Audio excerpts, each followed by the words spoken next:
Y bueno, las personas que comentan esta cifra que expresó ayer el doctor López-Gatell. Nos quedamos con ese dato. 780,000 personas. Es la cifra oficial, pues, murieron como consecuencia del COVID, no necesariamente infectados de COVID, sino por consecuencia del COVID asociado con algún otro problema, más los que sí murieron directamente por COVID. La cifra, y la tomamos como cifra oficial, es de 780,000 personas. Una catástrofe. Roberto Gil, feliz cumpleaños. Feliz cumpleaños, Ciro. ¿Cómo estás? Muy bien, Roberto Gil. Contento de estar contigo. Por donde la quieras ver, la compares contra otros países, por cada 100,000 habitantes, por millón de habitantes, son 780,000 vidas, Roberto.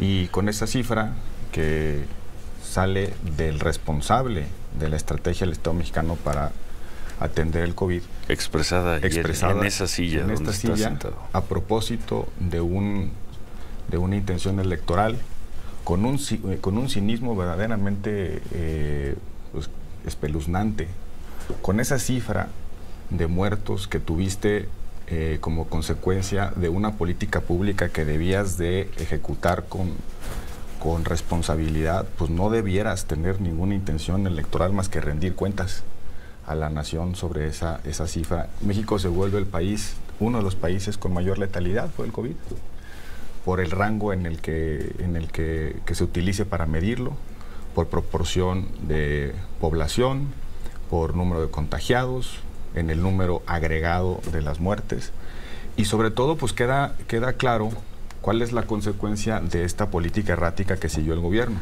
Recordemos cuánto se tardaron en activar al Consejo de Salubridad General y los instrumentos que tiene el Estado, el gobierno, para poder prevenir la escalada de contagios.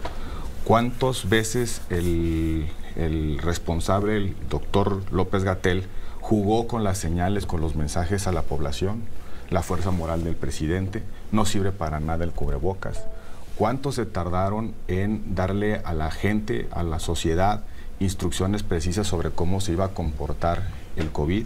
Las propias estimaciones, tú decías ayer en la entrevista que el escenario catastrófico que había definido el gobierno era de 60,000 muertos. Luego le explicó que no, que fue una frase sacada de contexto, pero bueno. Sí, hay que reconocer que se trabajó a toda velocidad en una reconversión hospitalaria razonablemente exitosa y que a partir del 2021 se lanzó una campaña muy exitosa también de vacunación. Eso hay que reconocérselo también a la autoridad. Sí, pero también, Ciro, en la reconversión hospitalaria tuvieron mucho que ver los gobiernos locales. Y las empresas privadas. Y las empresas privadas. Recordemos el esfuerzo que hicieron los estados para atender cuando no habían recursos adicionales. Les dejaron prácticamente la responsabilidad a los estados. No hubo un solo peso adicional para reconversión hospitalaria. Los estados tuvieron que reasignar su presupuesto para poder atender a los contagiados de COVID. No es cierto que fue solo una determinación y un resultado de la federación. ¿Cuántas veces escuchamos, por ejemplo, a la Alianza Federalista exigir que los estados, que la federación canalizara más recursos? Recordemos incluso que no se detuvo la transición hacia el INSABI. Al contrario, en medio de la crisis de COVID, estaba el gobierno federal insistiendo en la transición fallida, por cierto, al INSABI. No tuvieron... ¿Fallida? No. Catastrófica. Bueno, catastrófica. El INSABI nació, la reconversión del INSABI, el 1 de enero del 2020, cuando ya comenzaba a avanzar cuando vemos en Europa la pandemia de COVID. Es decir, el COVID explotó con un INSABI de 2 meses, de 3 meses, explotó en México. Una catástrofe. Los estados fueron pioneros o tomaron incluso antes que la federación determinaciones como el uso de cubrebocas obligatorio. Quienes pusieron reglas para, digamos, la suspensión de actividades fueron los estados. Quienes asumieron la responsabilidad inicial del aislamiento de los enfermos, de los contagiados, fueron los estados. Mientras, yo recuerdo eso, y creo que aquí lo discutimos muchas veces, mientras el gobierno federal minimizaba la enfermedad, minimizaba el virus, los estados ya estaban trabajando, sin un peso adicional.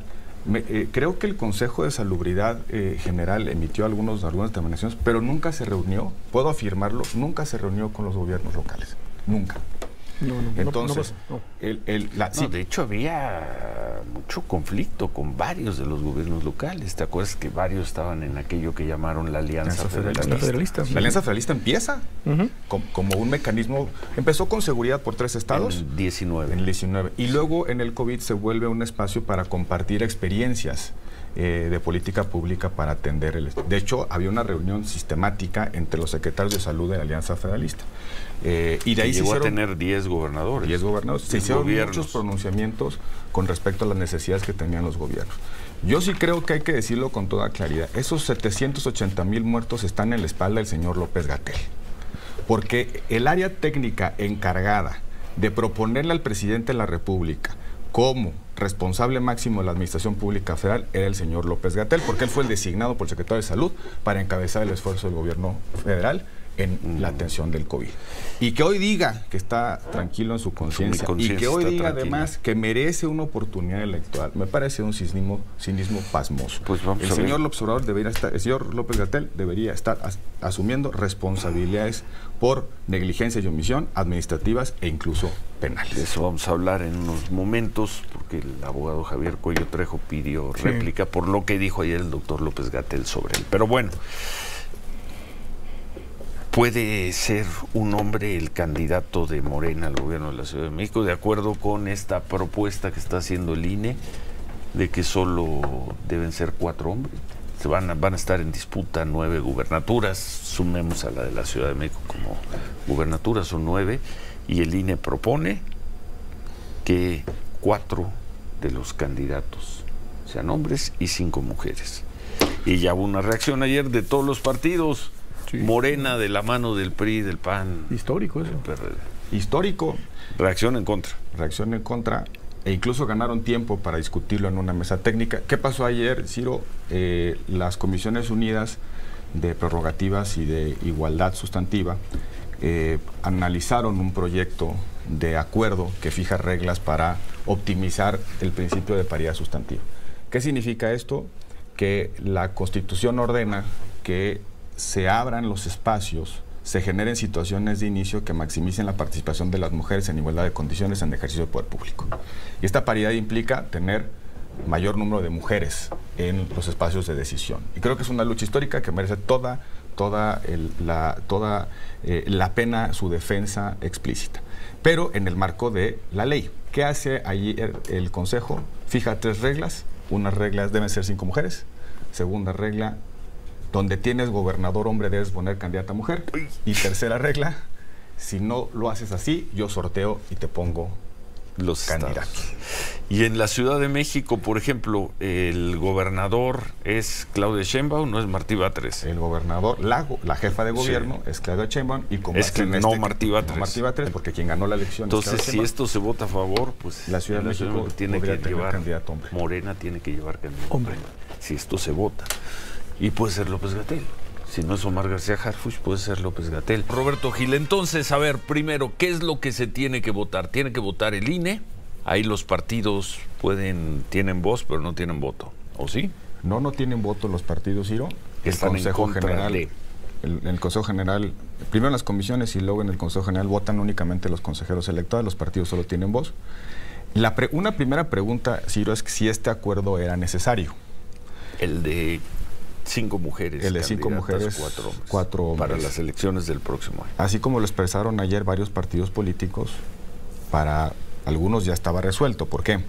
Porque los partidos han modificado por instrucción del INE y del Tribunal Electoral sus propios estatutos para establecer cuáles van a ser los criterios para cumplir la paridad. ¿Cómo le van a hacer para que tengan el 50% de candidaturas hombre-mujer? Y les dejaba a los partidos esa decisión, fijar los criterios que deben ser objetivos para provocar esa situación de inicio, las candidaturas. También los estados han legislado en materia de paridad, cómo se deben establecer los mecanismos, los procedimientos, los criterios para que tengas una mayor participación de las mujeres en la vida pública del país. Para algunos, insisto, este acuerdo era innecesario. Este acuerdo es inédito por las razones que ya apuntábamos antes del corte. Primero porque fija como regla vinculante a los partidos el 5-4. Antes los partidos decidían cómo se resuelve el 5-4 cuando hay número impar.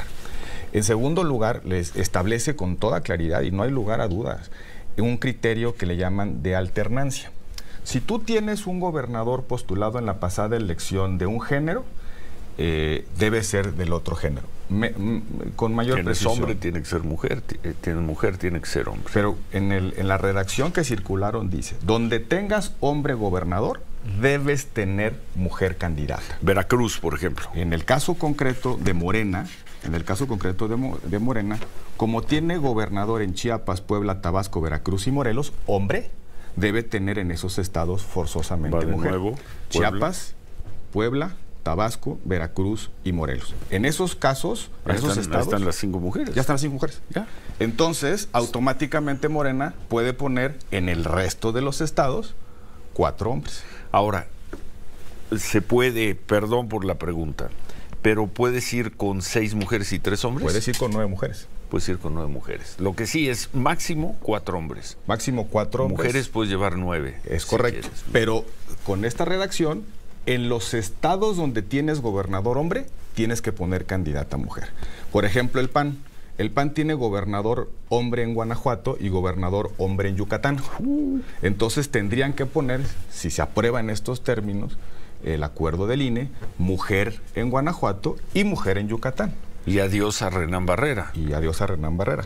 E incluso el alcalde de Mérida, y que se proyectaba como el candidato del PAN y quizá de la Alianza para Yucatán. Y en el caso de Jalisco, MC, gobernador. Oye, y adiós para Rommel Pacheco y para Jorge Carlos Ramírez. Ah, no, porque ellos no gobiernan, ¿cierto? Sí, ellos no gobiernan. Todos los que no gobiernan tienen que seguir un criterio distinto, que es el de competitividad.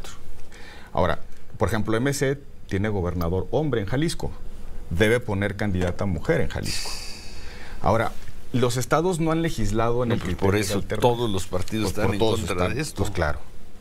Esto es una regla inédita. Algunos estados los han legislado. Por ejemplo, es la famosa alternancia o paridad sincrónica en el tiempo. Si hoy tengo candidato hombre, la siguiente tengo candidata mujer. Pero son los estados a nivel legislación.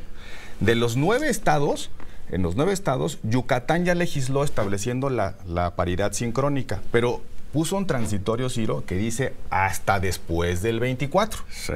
Entonces, en este proceso electoral no estaba obligado a seguir este criterio de alternancia hasta el 30. Entonces el INE no. El INE se adelanta y le dice alternancia obligatoria. Bueno, ¿y cuándo se tiene que definir esto? Morena quería tener sus candidatos o sus, ¿cómo les llama?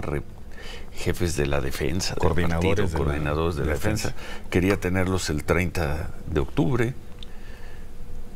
pero ahora va a tener que esperar a que esto lo vote el INE. Ahora el INE fija otro calendario y les dice el 4, si no mal recuerdo, de noviembre me tienes que fijar los criterios para cumplir estas nuevas disposiciones. ¿Cuáles son estas nuevas disposiciones? Insisto, 5 mujeres obligatoriamente, pero donde tienes gobernador hombre, tienes que poner candidata mujer. Entonces, por ejemplo, Morena ya tiene los 5 candidaturas de mujer determinadas. Puede llegar a 9, sí, pero se queda liberado de poner hombre en las 4 restantes. Y luego incorporaron una reglita que pues yo no le encuentro asidero legal, Ciro. Dice el INE, si tú no observas esta regla, puedo dejar de registrar a tu candidato.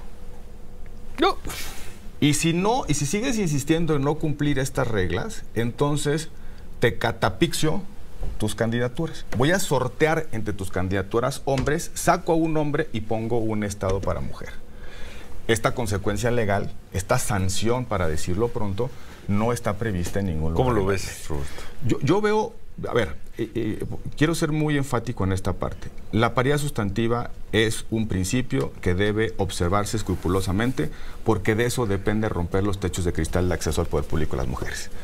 También es cierto que la forma en la que se ha ido construyendo la paridad en nuestro país ha sufrido muchos tropiezos y ha sido una lucha constante de criterios regulatorios, legislativos, resoluciones de los tribunales, y vamos avanzando hacia un modelo en el cual los partidos están obligados a poner un mayor número de mujeres. Es función del INE sustituir a los partidos políticos y al legislador en la definición de cómo se hace o cómo se optimiza la paridad, me parece que no. Y hacerlo no debería para ser. las 3 tampoco.